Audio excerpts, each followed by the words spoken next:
libur. Mana pun lah seminggu ini kena dampak itulah kan, jadi sepi kan, itulah. Memang dampaknya juga kan, mana pula budak sekolah kan libur kalau kan, jadi sepi dia.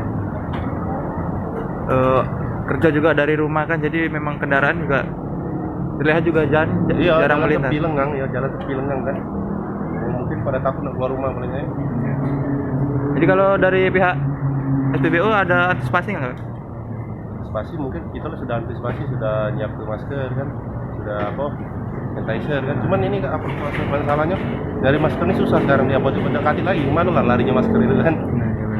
Soalnya kan kami operator itu penting kan. Iya benar. Terima duit dari masyarakat banyak kan.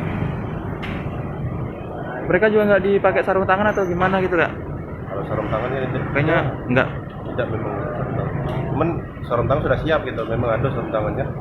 Cuman kalau kita terima duit pakai sarung tangan tuh simpul susah. Iya benar ngitungnya pak ya. Lengket duitnya.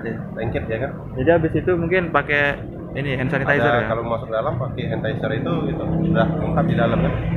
Nah masalahnya masker itu lah susah memang nyari masker.